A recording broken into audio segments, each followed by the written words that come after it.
Hi friends, welcome to Naresh IAS academy and Naresh sir online classes. So ఈరోజు ఈ competitive ఎగ్జామ్స్లో ఎలా ప్రిపేర్ అవ్వాలి అనే దాని మీద మన ముందు ప్రస్తుతం రాజు ఈ కాంపిటేటివ్ ఎగ్జామ్స్లో తను ఎలా సక్సెస్ అయ్యాడు అనే దాని గురించి షేర్ చేసుకోవడానికి మన ముందుకు రావడం జరిగింది. సో రాజు ప్రస్తుతం ఆల్రెడీ ప్రభుత్వ ఉద్యోగం చేస్తున్నాడు. హాస్టల్ వెల్ఫేర్ ఆఫీసర్గా సెలెక్ట్ అయ్యాడు. దాంతోపాటుగా గ్రూప్ 1, గ్రూప్ 2, గ్రూప్ 3లో మంచి స్కోర్ చేయడం జరిగింది. సో ఇవన్నీ కూడా ఎలా తను సాధించగలిగాడు, మరి తను ఫాలో అయిన స్ట్రాటజీ ఏంటి, ప్రిపరేషన్ స్ట్రాటజీ ఏంటి అనేటువంటిది ఒకసారి మనకు తెలియజేస్తాడు. ముందు congrats Raju. So I'm very happy. ఖచ్చితంగా ఒక ప్లానెడ్గా ప్రిపేర్ అవుతే, ఒక పట్టుదలతో ప్రిపేర్ అవుతే ఉద్యోగం సాధించడం కష్టమేమీ కాదు అనడానికి సో మీరే నిదర్శనం. సో మన ముందు మరి చాలామంది అభ్యర్థులు పోటీ పరీక్షలకు ప్రిపేర్ అవుతున్న అభ్యర్థులు ఉన్నారు. సో కాబట్టి వాళ్ళకి మీ యొక్క సజెషన్స్ అనేటువంటివి, మీ యొక్క అడ్వైజ్ అనేటువంటిది, సో మీ ప్రిపరేషన్కి సంబంధించినటువంటి ఆ స్ట్రాటజీ గురించి చెప్తే వాళ్ళకి ఎంతోమందికి ఉపయోగపడుతుంది అని చెప్పేసి నేను అనుకుంటున్నాను. ఒకసారి మీ గురించి ఇంట్రడ్యూస్ చేసుకోండి. నమస్కారం సార్, నేను రాజు, ప్రజెంట్ ఫారెస్ట్ డిపార్ట్మెంట్లో వర్క్ చేస్తున్నాను సార్. నేను మన ఇన్స్టిట్యూట్కి 2018 గ్రూప్ 1 మెయిన్స్ తీసుకోవడానికి వచ్చాను సార్. అప్పుడు మీరు పాలిటీ, గవర్నెన్స్, సొసైటీ గురించి స్పెషల్గా క్లాసెస్ చెప్తూనే ఉన్నారు. నేను తీసుకున్నాను. తర్వాత వెంటనే పంచాయత్ సెక్రటరీ మరియు ఫారెస్ట్ డిపార్ట్మెంట్కి సంబంధించిన ఫలితాలు విడుదలైనాయి సార్. అందులో నేను ఫారెస్ట్ డిపార్ట్మెంట్లో సెలెక్ట్ అయ్యాను సార్. తర్వాత జాబ్ చేసుకుంటూ గ్రూప్ 1 అండ్ గ్రూప్ 2 ప్రిపేర్ అయ్యాను సార్. మీరు తర్వాత చేస్తున్నటువంటి కోవిడ్ తర్వాత ఆన్లైన్ క్లాసెస్ ఎక్కువ ప్రాచుర్యంలోకి వచ్చినాయి. అందులో భాగంగా మీరు పాలిటీ మీద, కరెంట్ పాలిటీ కానీ పాలిటీ క్లాసెస్ రెగ్యులర్గా చెప్తా ఉన్నారు. సో వాటిని నేను రెగ్యులర్గా ఫాలో అవుతూ ఉన్నాను. రీసెంట్గా జరిగినటువంటి ఎగ్జామ్స్లో కూడా నేను ఎగ్జామ్కు వెళ్ళే ముందు పాలిటిక్స్ సంబంధించినటువంటి కరెంట్ అఫైర్స్ కానీ, లేదంటే పాలిటీ సబ్జెక్టు మీద ఉన్నటువంటి క్వశ్చన్స్ మీరు వాటిని ఎట్లా సాల్వ్ చేయాలనే దాన్ని కూడా నేను రెగ్యులర్గా ఫాలో అయ్యాను. సో అది నా విజయానికి చాలా తోడ్పడ్డాయి సార్. దీనికి మీకు ప్రత్యేకంగా కృతజ్ఞతలు తెలియజేస్తున్నాను సార్. ప్రస్తుతం ఫారెస్ట్ డిపార్ట్మెంట్లో వర్క్ చేస్తున్నాను సార్. రీసెంట్గా గ్రూప్ 1, గ్రూప్ 2, గ్రూప్ 3 ఎగ్జామ్స్ రాసినాము. అంతకుముందే జరిగినటువంటి హాస్టల్ వెల్ఫేర్ ఆఫీసర్ రిజల్ట్స్ రీసెంట్గా వచ్చినాయి. అందులో నేను సెలెక్ట్ అయినా బీసీ వెల్ఫేర్ డిపార్ట్మెంట్లో హాస్టల్ వెల్ఫేర్ ఆఫీసర్గా. సో గ్రూప్ 1లో నా స్కోరు 394 సార్. గ్రూప్ 2లో వచ్చేసి 349.9 వచ్చింది సార్. గ్రూప్ 3లో 276 వచ్చింది. సో నాకు గ్రూప్ 1, గ్రూప్ 2 దగ్గర దాకా వచ్చినాము. బట్ గ్రూప్ 3 అయితే నాకు ఛాన్స్ ఉన్నది సార్. 276 మార్కులు కాబట్టి ఛాన్సు ఉన్నది సార్. అది సార్. సో ఇది నేను ప్రిపేర్ అయిన స్ట్రాటజీ సార్. ఆఫీసర్గా మీరు ఇప్పుడు సెలెక్ట్ అయ్యారు కదా సార్. సార్ అయితే ఇంకో 1 మంత్కి పోస్టింగ్ ఉండొచ్చు సార్. Okay sir. సో దాంతోపాటుగా ఈ ప్రిపరేషన్ స్ట్రాటజీలో సార్ మీరు పాటించినటువంటివి ఏంటి సార్? అంటే main sir long term preparation sir. అంటే మనం ఇప్పుడు గ్రూప్స్ అంటే నేనైతే 1, 2 అనేది మెయిన్గా పెట్టుకొని చదువుకున్నాం కాబట్టి మినిమం ఒక 1 ఇయర్ టైం కేటాయిస్తాం కాబట్టి అందులో మనము డైలీ ఒక 4-5 అవర్స్ అట్లా లాంగ్ టర్మ్ ప్రిపరేషన్ చేసుకోవాలి సార్.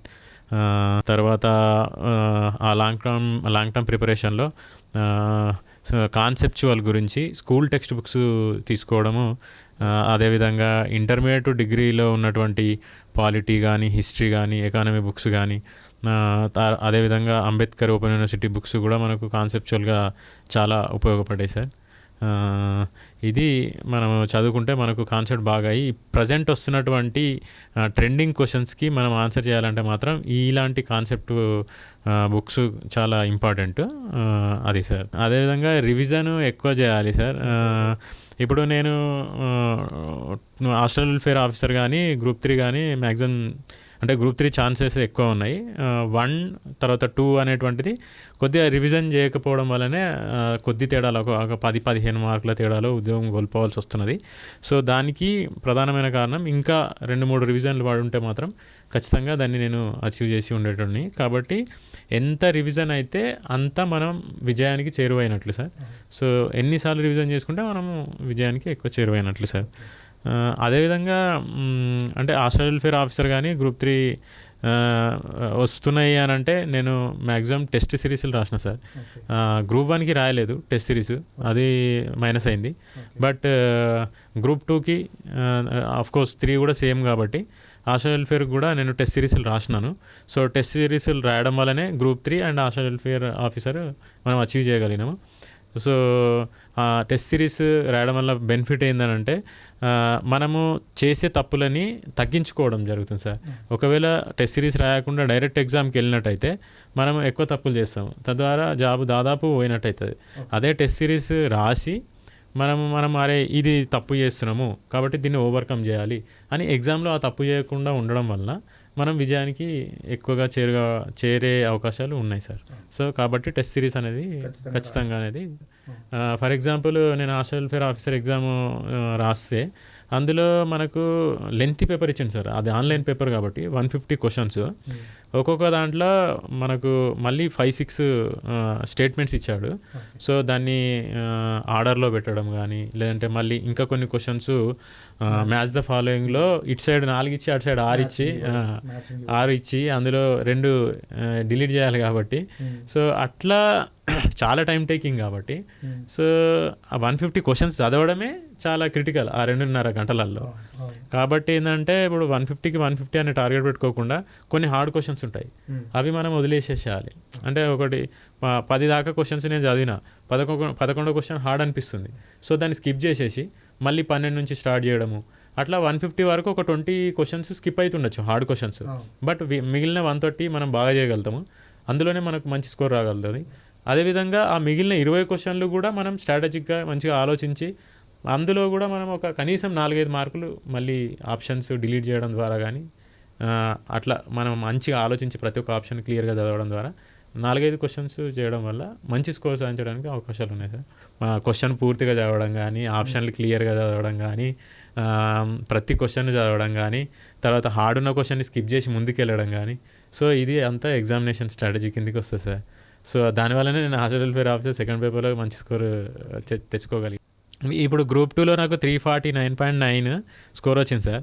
నాకు ఫస్ట్ పేపర్లో 70 వచ్చింది sir score. 70 maths and English చాలా డ్రాబ్యాక్ అయిపోయింది. ఎందుకంటే మిగిలిన 3 పేపర్లు తర్వాత ఈ జనరల్ స్టడీస్లో ఉన్నటువంటి జాగ్రఫీ, హిస్టరీ, పాలిటీ, సొసైటీ ఇవన్నీ కూడా మళ్ళీ రిపీట్ అవుతూ ఉంటాయి. సో ఇవన్నీ మనకు జరుగుతూనే ఉంది ప్రిపరేషన్. కానీ మనం నెగ్లెక్ట్ చేసినటువంటి సబ్జెక్టులు ఏంటి అని అంటే ఇంగ్లీష్ అండ్ మ్యాథ్స్.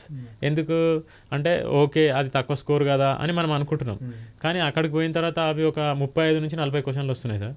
సో ఆ 40 క్వశ్చన్లో మనము 10, 12, 15, 20 మాత్రమే చేయగలుగుతున్నాము. సో ఇంకా దాన్ని ఫుల్ చేసే అవకాశం ఉంది. సో అది చేయకపోవడం వల్ల ఉద్యోగం కోల్పోవచ్చు. నాదైతే ఒక 15 నుంచి 20 మార్కులతో పోయింది కాబట్టి సో దాని మీద బాగా కాన్సన్ట్రేట్ చేస్తే ఖచ్చితంగా ఉద్యోగం సాధించడానికి అవకాశం ఎక్కువగా ఉంది సార్. కాబట్టి ఎవరైనా కూడా కంపల్సరీగా మ్యాథ్స్ అండ్ ఇంగ్లీష్ను అసలు నెగ్లెక్ట్ చేయొద్దు, దాన్ని ఫుల్ సీరియస్గా తీసుకోవాలి. అవి మనము ఎక్కువ స్కోర్ చేస్తే ఖచ్చితంగా జాబు సాధించినట్టే అని నేను అనుకుంటున్నాను సార్.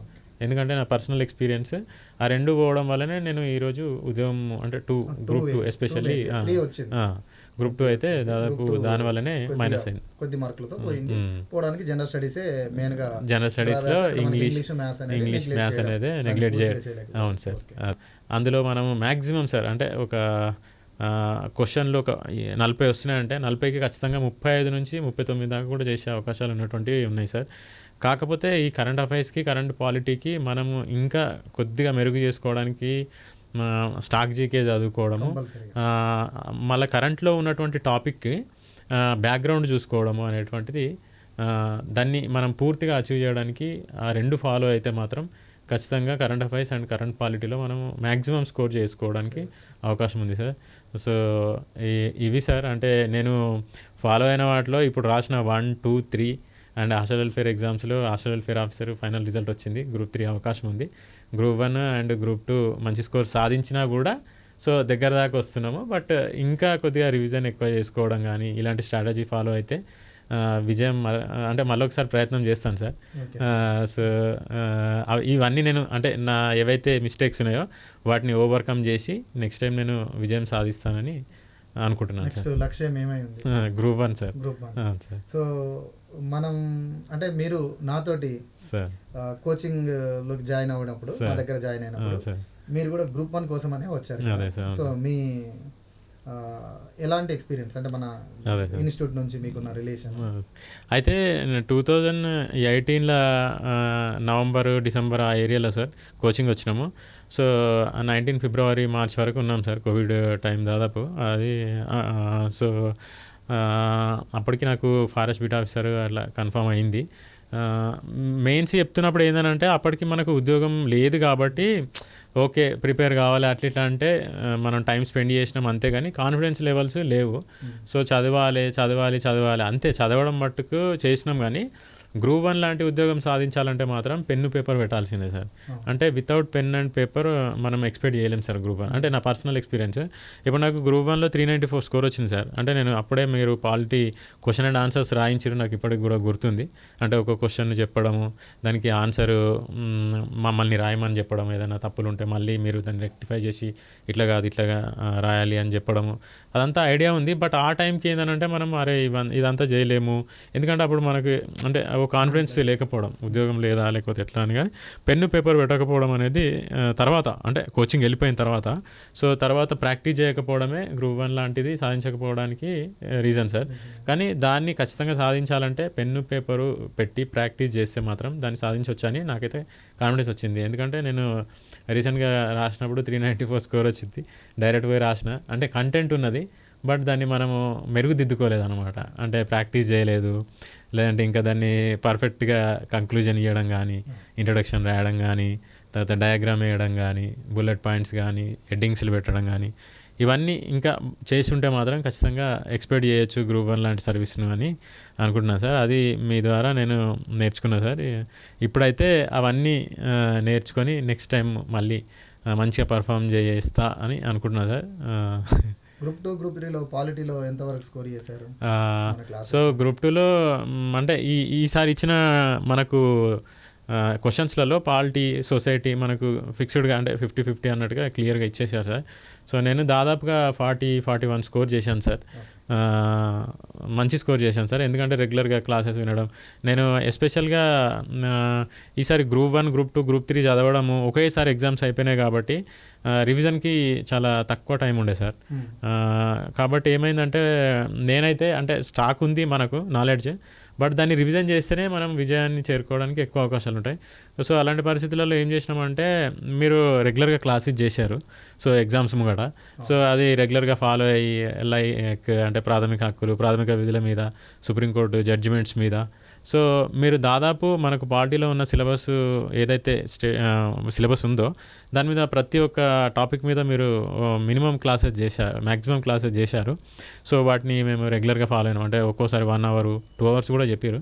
సో అది ఫాలో అయ్యి అది బిట్స్ వైజ్గా చెప్పి దాంట్లో ఆప్షన్స్ క్రియేట్ చేసి అందులో ఏది తప్పు ఏది రైటు, సో అది కూడా టెస్ట్ సిరీస్ లాంటిదే దాదాపు. సో అవన్నీ చేసుకొని నేను వాస్తవానికి అసలు బుక్ ముట్టకుండా ఓన్లీ క్లాసెస్ విని, అంతకుముందు స్టాక్ నాలెడ్జ్ ఉన్నా కూడా ఈ టైంకున్న ఇప్పుడున్న సమయంలో మాత్రం ఆ క్లాసెస్ విని క్వశ్చన్స్ డిలీట్ ఆప్షన్స్ అవన్నీ కూడా చూసుకొని ఎగ్జామ్ పోయి రాసిన సార్. సో ఓకే 50కి 40-41 ఇంకా చేయాల్సి ఉండే, బట్ ప్రజెంట్ అయితే 40-41 వరకు చేసిన సార్. అది మీ క్లాసెస్ విన్నాను సార్, థ్యాంక్ యూ.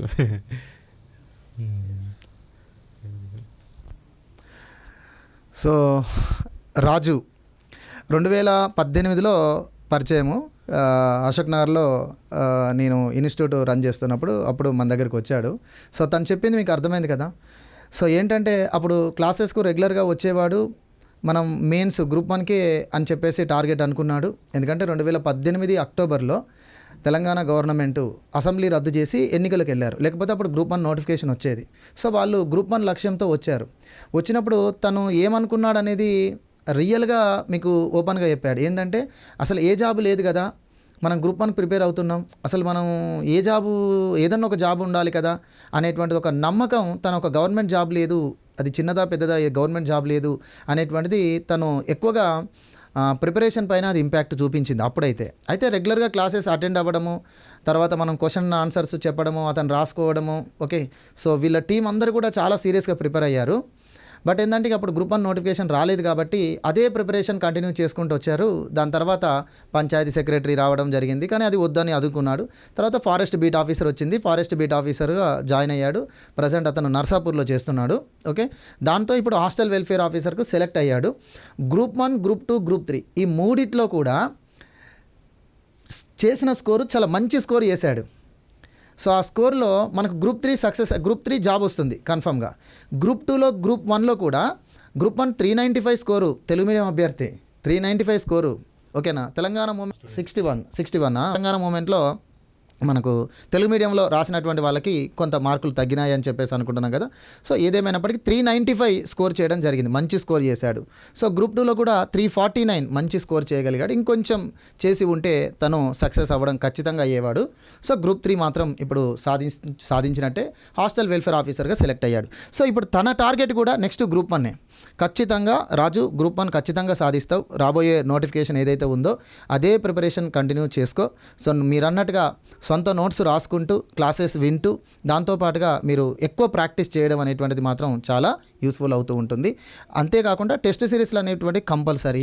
సో మనం ఏం చదువుతున్నాము అనే దాంతోపాటుగా మనం ఎంతవరకు అచీవ్ అవ్వగలుగుతాము అనేది మనం టెస్ట్ సిరీస్లలోనే తెలుస్తుంది. డైరెక్ట్ మనం ఎగ్జామ్లోకి వెళ్ళి అప్పుడు మనం ఎగ్జామ్ అటెంప్ట్ చేయడం అనేటువంటిది ఇబ్బందులను గురి చేస్తుంది, మనకు సక్సెస్ అనడానికి తక్కువ అవకాశాలు ఉంటాయి. సో ఇది రాజుగారి యొక్క విజయం ప్రయాణంలో తను ఫాలో అయినటువంటి స్ట్రాటజీ. సో మంచి స్ట్రాటజీ ఫాలో అయ్యాడు. అదే స్ట్రాటజీని మీరు కూడా ఫాలో అవ్వండి, సక్సెస్ అవ్వండి. పోటీ పరీక్షలలో నిలదొక్కుంటూ ప్రభుత్వ ఉద్యోగం సాధించడం అనేటువంటిది కష్టమేమీ కాదు అనడానికి రాజు ఇక్కడ మన ముందు నిదర్శనంగా నిలబడ్డాడు. సో కాబట్టి ఒక ఉద్యోగం అనేటువంటి లక్ష్యంతో ప్రయాణం అయితే 2-3 ఉద్యోగాలు కూడా ఎలా వస్తున్నాయి అని అంటే ఇప్పుడు మీకు తెలుసు కదండి. ఎలా వస్తుందంటే మనం ఏదైతే ప్రిపేర్ అవుతామో అది 100%గా మన ప్రిపరేషన్ అనేటువంటిది, స్ట్రాటజీ అనేటువంటిది ఉండాలి. ఓకే, సో అలా ఉన్నప్పుడు మనం సక్సెస్ అవ్వడానికి అవకాశం అనేటువంటిది ఉంటుంది. Okay, thank you.